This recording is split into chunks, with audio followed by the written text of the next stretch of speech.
Alrighty, welcome to the pre-draft episode of the Mish Po. As if you are watching, you can probably tell it's a little bit different than anything I've done before. Each year, we've been changing things up a bit. Have guests on in the past, just me. I change locations and all that kind of stuff. But this year, um, we're gonna have this show hosted by not just me, but also T Corn and Lincoln, and so we'll see how that goes. Yeah, using a new program for recording. Um, so we'll see how everything goes. This is kind of like a test drive for it, as I've never used it before. But yeah, so yeah, we've got T Corn and Lincoln here. We're all wearing the yellow shirts, just because to be honest, me and T Corn had them on, and then Lincoln felt like he had to put one on, so he did. So, yeah, for today's episode. Yeah, for today's episode, we're going to just kind of talk about the keepers. We're going to go through each of our own keepers, kind of give our general thoughts, and then we each picked out of all of the keepers. I didn't calculate how many there were, but we've probably near at least 30 keepers. Each team kept at least two, I think. Some of them kept the full three, but we each picked out who we thought the one worst keeper out of the whole league was and the best one out of the whole league was. So we'll just talk about that. But before we get into anything, of course, I've got a beer. I'm not sure if you two grabbed a beer for this episode, but that Damn is it. Freaking. I didn't get the memo. And I did not. I didn't give a memo, but I'll be ready next week. Just thought we'd do that. So, and for this, it is also pretty easy to. I mean, you guys, was it pretty easy for you guys to get down to the recording here, like into the recording room? So easy to get in, yeah. Cool. So that'll make it going on for this season. It should make it pretty easy to have guests and whatnot. So, yeah. Before we get into all the keepers, there's the $15 buy-in that I mentioned earlier this week. We have 4 people as of now that have sent that in. It's been, I think, exclusively Venmo, which I have Venmo, PayPal, I have Zelle. If you want to pay at the draft with cash or a check, even if you want, that's all fine. But yeah, so we will get into the keepers. And I feel like I've been talking for a while, so let's start with Lincoln. And I will pull up our league so we can see the entire league's draft board. So, Lincoln, why don't you go through your keepers and just give your general thoughts on them? Sure. I mean, I'd say my keepers were, I don't know, kind of a stretch other than Garrett Wilson. I mean, having him as a 9, and he's going in top 3 for wide receivers. I got really lucky with that pick. I don't know how he dropped so low last year, but Dobbins is kind of a reach just because he's coming off of surgery from last year in the ACL. Once a running back gets into knee problems, it's kind of hard for them to bounce back, but it has been done before. He had a really good rookie year, and hopefully he can bounce back and get it back this year. And then D'Onta Foreman, solid RB, and so I feel like it's not terrible of a pick, but I feel like that's still kind of a stretch for him because I don't know if he's going to be splitting time or how long it's going to take for him to kind of phase out Khalil Herbert. And so, but I think obviously just Garrett Wilson on my side is probably the steal, but there's plenty of other really good keepers. Just looking at this, T. Higgins, Justin Herbert, ETN, Stevenson. There's a lot of great guys out there that are going to be there for a while. So, which I don't know. Did we ever come up with a vote for if there was going to be a time limit on keepers, Joey? Yeah, so I checked the poll a couple days ago, and there's obviously 14 teams in the league, and we're still not everyone has voted. But when I checked it last, I believe it was 7 votes for having a time limit, and then I think 3 for no time limit. So I mean, really, if one more person picks time limit, then obviously that would win. And then we'd have to talk about what that time limit is. If it's like 3 years, I feel like that's a pretty solid number. And then I just didn't know where that. Yeah, I mean, obviously Tyler wants to keep Justin Herbert for a couple more years. Yeah. So. Looking at the board, you can clearly see some people like, depending on how certain situations work out, they would want to be keeping for those guys for a while. But yeah, Lincoln, definitely Garrett Wilson out of your 3 is my favorite. Obviously, he's very, very good. He's got a superstar quarterback now, and there's a lot of people think he's just going to go off this year, which he very well might. And yeah, Dobbins, he could be pretty solid in the 3rd. And obviously with the 14-team league and with these keepers, I feel like the 3rd is kind of like the 4th or the 5th in most leagues, just based off of the number of players kept and the number of teams. So I feel like that's pretty solid for him as well. And then Foreman, like I don't really expect him to be involved super much unless there's an injury to Herbert. I feel like they really like him a lot in Chicago, but I mean, in the 12th round, you're probably not going to get much better. Yeah, compared to all the other players that I had, I feel like they were just reaching, going higher than what they would. Right. So having Foreman as a solid backup to eventually possibly take over, who knows? I didn't expect him to be like a standout. Just I know what he can do, and if he gets plugged in, he's going to be able to produce. So yeah. T-Corn, who do you have for your keepers? Yeah, so to start it out, I'm keeping CeeDee Lamb, and that's being used with a 3rd round pick. I got Breece Hall with a 4th rounder, and then Mr. Justin Herbert with the 12th round pick. So, I'm pretty confident with CeeDee Lamb with that third rounder, just because right now and just based off of where his ADP is at, he would be going in the 1st round. So he's one of the first. Yeah. He's definitely going to be like a top 5, top 6 receiver. So he's a solid wide receiver 1. So I'm loving that for my team. My more difficult one, I would say, was going to be Breece Hall, just because I think he's going around the 3rd or 4th round right now. And he's coming off an ACL injury too. And they just signed Dalvin Cook on the Jets. So it could eat up into a little bit of his time. They signed him for a decent amount of money too, if I remember correctly. Mm-hmm. Yeah, they did. So, I mean, I'm not overly concerned. This is kind of more of me, kind of biting the bullet and seeing what happens. I think this pick might be, it's not sexy, but it's going to look good next year, I think. I think, Dalvin's only going to stay a year. And as soon as his contract is up, I think it's going to be Breece's time. And, this is kind of a long-term move. I'm not really expecting too much out of it this year. I think you have to think Dalvin was just kind of in case Breece has a setback for whatever with the leg injury. So like you said, having Breece, I feel like he'll be just fine. Yeah, and Dalvin's contract was worth up to $8.6 million. So yeah, like I said, not cheap. But... Yeah, so little concern there, but definitely I think Breece will be a solid RB2 for my team. He's not going to be the RB1 that I was hoping he would be this year, but he'll be there to help me out. So then the one pick I'm excited for is Herbert at that 12th round. So yeah, that's obviously a steal. Yeah, for sure.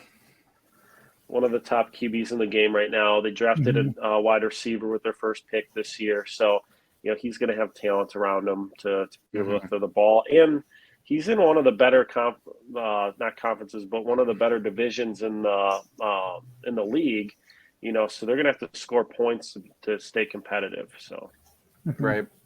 Yeah, and last year I feel like he was injured for most of the season too, along with Mike Williams and Keenan Allen. So if all of those three guys can stay healthy, and I feel like he's going to have a much better year this year. So definitely like those choices. Obviously, like you said, with Brees, the injury. But obviously, if he wasn't injured, that'd be an absolute he'd be a first round pick for sure. So. Yeah, so for me, I went with Rashad White in the 9th, Justin Fields in the 11th, and then Chig Okonkwo in the 14th round. Obviously, I feel like out of the three, Justin Fields in the 11th is the best. He'd be going probably, right after the big three quarterbacks, probably around Justin Herbert range. And I get him in the 11th. So I feel like that's pretty good. He could definitely, I feel like there's a chance he could be RB or QB1 this year with how much he was running last year. And now they got DJ Moore over in Chicago and just everything surrounding that. Rashad White, not super sure what he's going to be. He's going to be starting out as the lead back in Tampa. And I feel like if you drafted him in the 4th or 5th round, that might be a bit of a reach, but I'm getting him in the 9th, which I feel is pretty, that's again kind of like the same argument for Donta Foreman. You're not going to get better than that in the 9th round. And then you don't get that value of a starting RB. Those guys are going, normally between the 5th, 6th, 7th round. If you're getting them at the 9, you're not getting a starting running back in the 9th round, unless it's from injury. So you're right. That's a steal. Or it's the Dolphins where you're not sure who's the starter. Yeah, exactly. And then Chig for the 14th. I really liked him at the end of the year last year. Obviously, there's better tight ends that I could draft, but it's just that cost of a 14th round where if it does work out, then it could be, again, kind of like Brees, where it's a long-term kind of thing. And then the way I draft, I don't really like to have more than one tight end, so I don't have to worry about drafting a tight end. Again, with Fields, I don't have to worry about drafting a quarterback. So it just kind of makes those two positions I filled up two positions pretty much in my mind. But yeah, those are my three keepers. Yeah, I agree. With the 14th. It's risky, but you're not really. What else are you going to get with that pick? Right. I think if it was a higher pick on a guy, that's kind of unknown that has to prove himself. Yeah. But he's already established in the league. You're gambling, so yeah. I really like the Justin Fields though. That one is probably I think the best one out of your three, Joey. Just from just a rushing standpoint of Fields. There's talks that he could be an MVP candidate this year. Not that that's going to happen, but just because of the he's odds, a dark horse.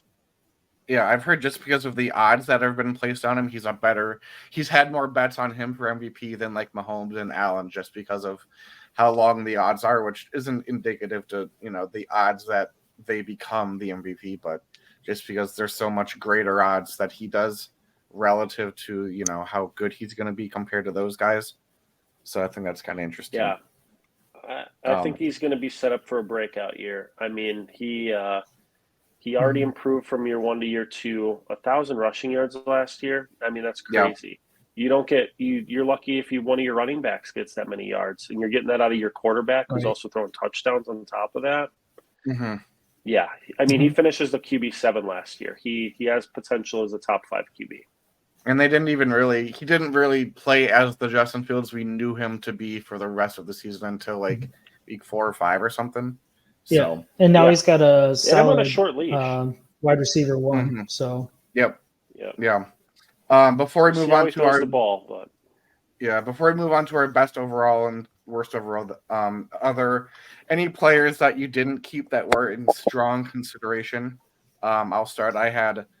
I almost kept Treylon Burks for 8th or something, or a 7th maybe. Oh,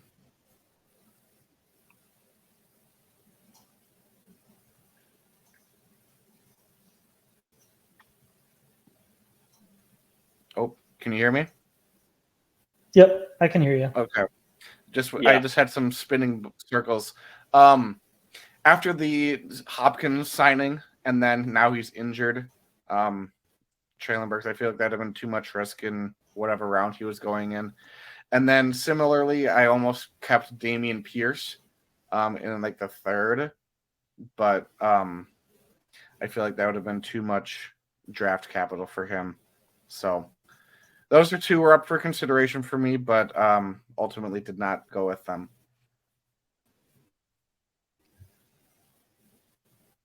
Mm-hmm. It I seems like almost went Keekman with is absent, Dak but yeah. as a 6th. Yeah. Yeah, of course.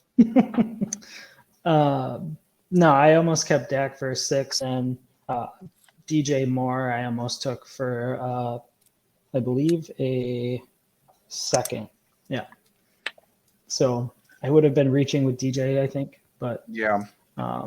with what we were just talking about, it all depends on how Justin Fields wants to play this year. So, Right. Yeah, like I mean, at the end of the year, you could be like, oh, DJ Moore definitely would have been worth a 2nd round pick, but I mean, you don't have to take him in the 2nd round this year. But yeah. he could definitely prove that value. Mm-hmm. T-Card?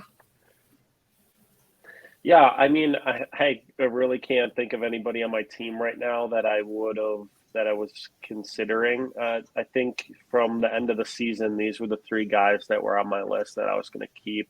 I'm sure there might have been one person because I did start considering Hall about what I'm going to do with him.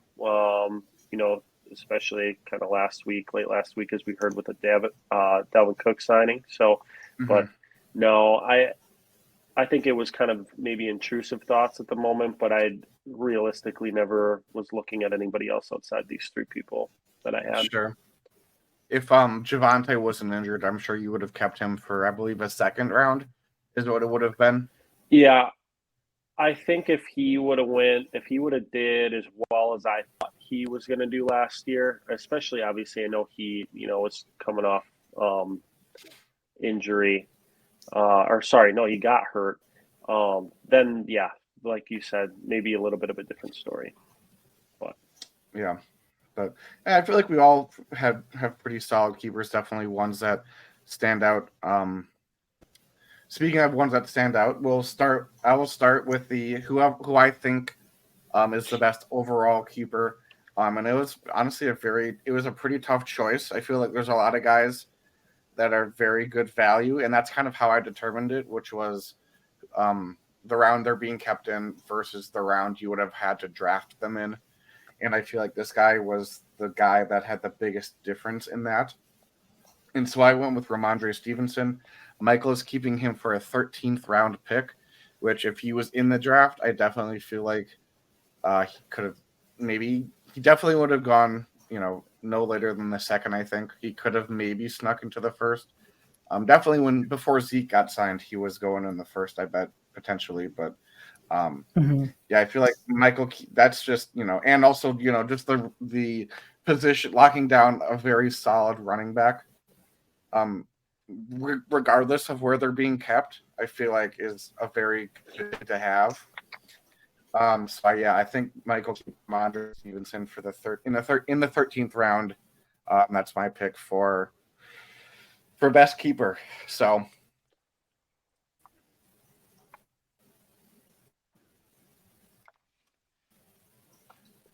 right on. Yeah, this was a tough pick. I mean, a couple of my honorable mentions, that I was kind of looking through was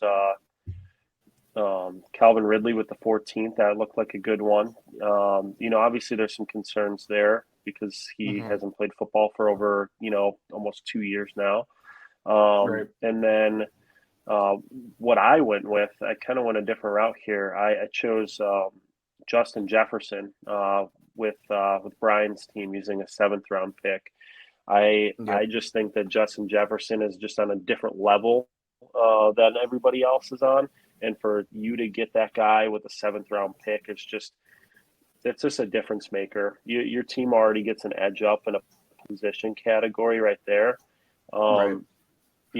He's literally he's going 1-1 right now in pretty much most PPR redrafts. Yeah. So Brian's getting this guy with the 7th-round pick. I don't disagree with any of the other people. I just think that, to me, if I was to choose somebody, I think this is just the biggest difference maker for someone's team. The biggest value. It was between Justin and Ramondre for me, but yeah, that's just crazy value in the 7th round.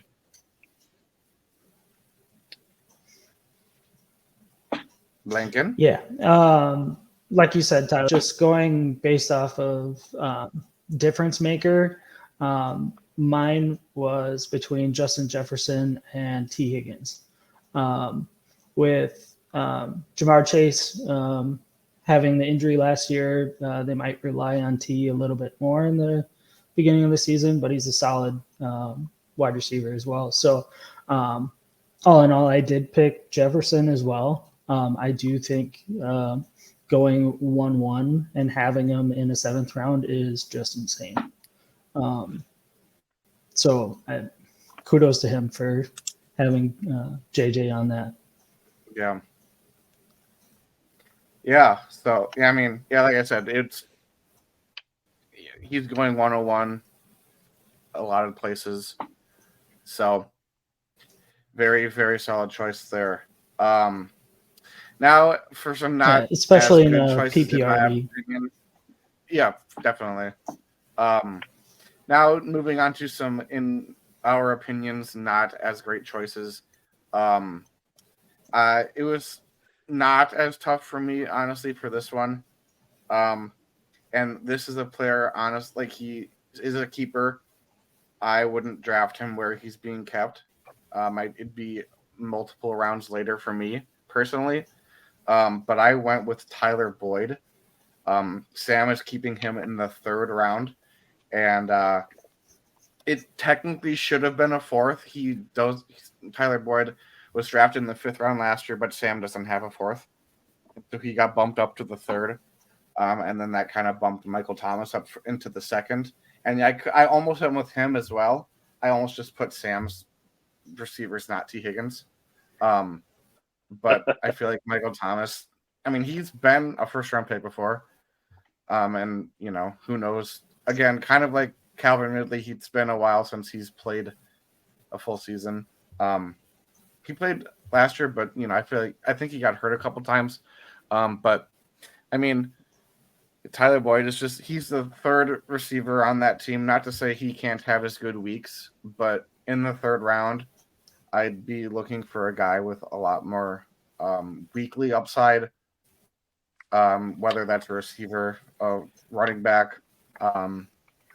You could get some good tight ends in there. He's also doubling down on Cincinnati. On the Bengals. Yeah. So, I went with Tyler Boyd. He's had his good weeks, but in the 3rd round, that's just way too rich for me. So that was my choice for the worst pick. Yeah, I agree with you, Joey. That was a toss-up for me. I think Sam's 2 picks there were tough. I actually you mentioned it, I went the other way, and I picked Michael Thomas. Again, kind of same concept. You could have went with either one there. I think both of them are too rich. But I just think, the higher up you get and you miss those picks, the more value you lose. So that's kind of my mindset when I picked Michael Thomas, is, losing that true value that you could get in the 2nd round versus the 3rd round. That's more, I guess, my deciding factor, my tiebreaker. I mean, Michael Thomas, at one point he was a 1st-round pick, but his days in the sun are gone. They're over. Mm-hmm. He's not even the number 1 receiver on his team anymore. And honestly, I mean, I know like ADP-wise, he's probably going about 6th round. So that's to kind of show you the value there.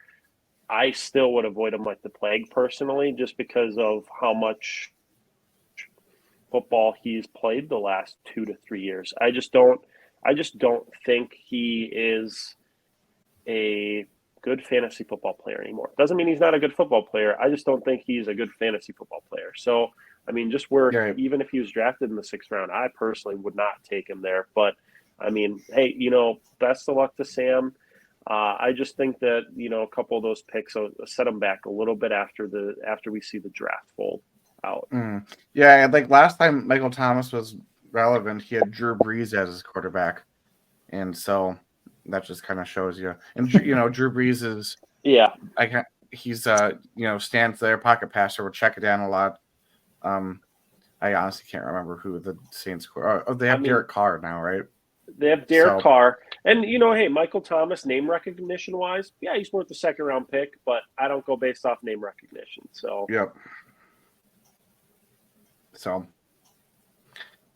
all right, Lincoln, who you got? Sam.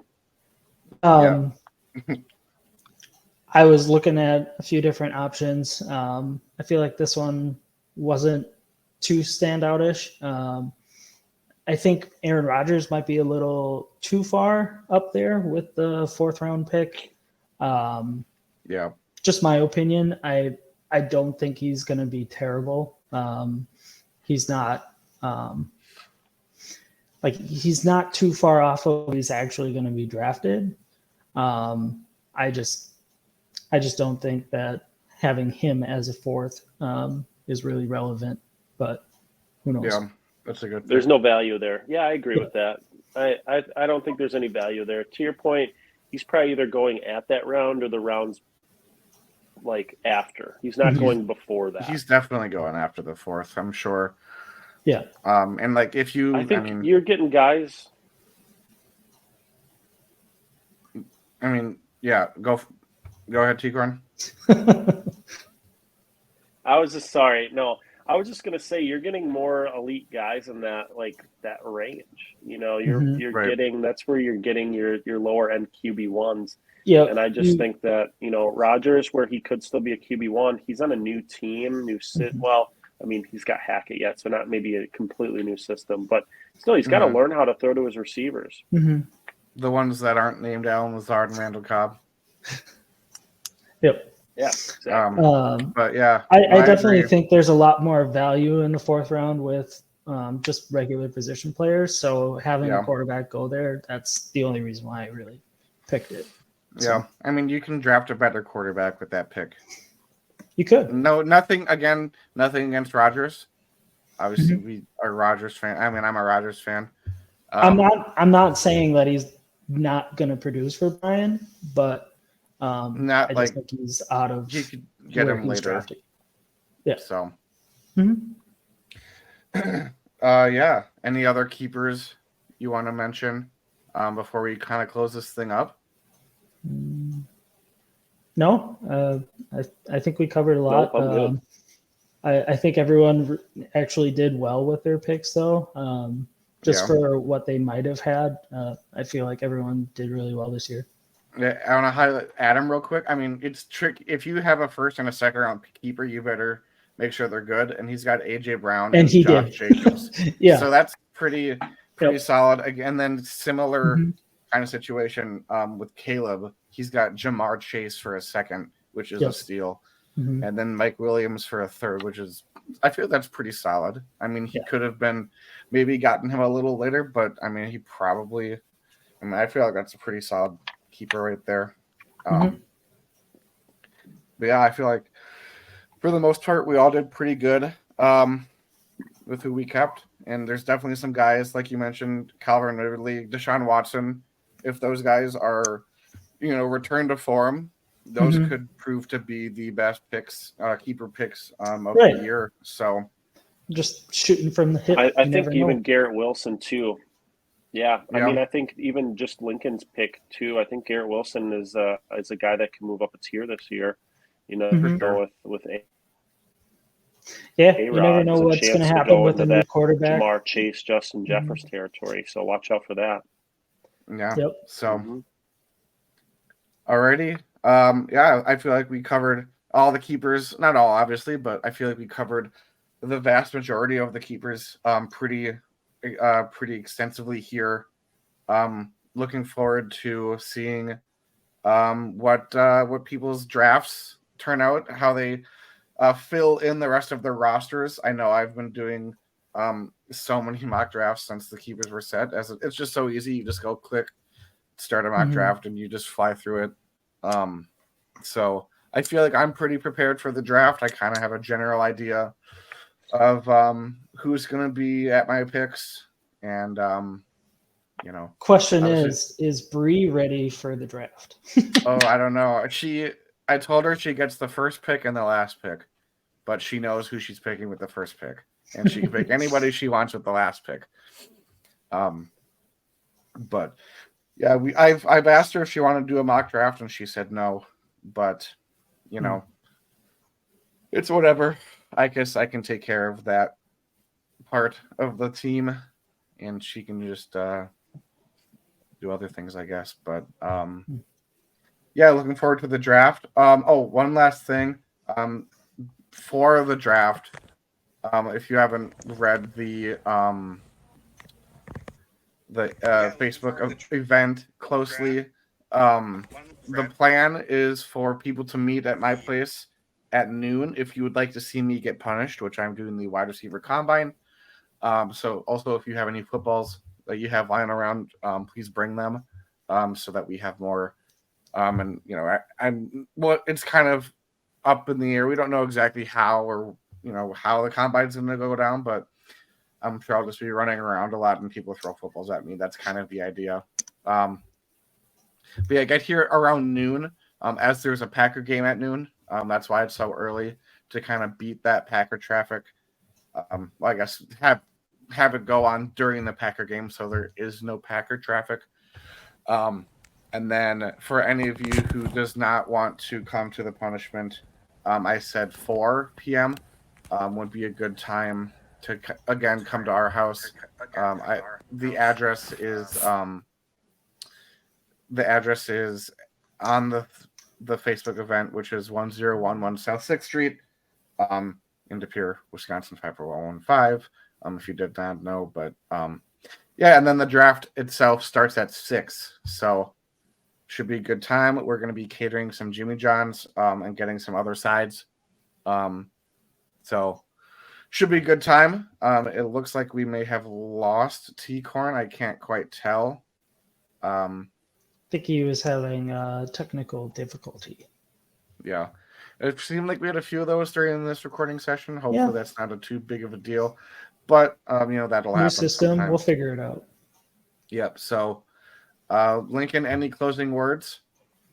Good luck to everybody. Welcome, Matt. Yes. Welcome, Matt. It's going to be a fun year.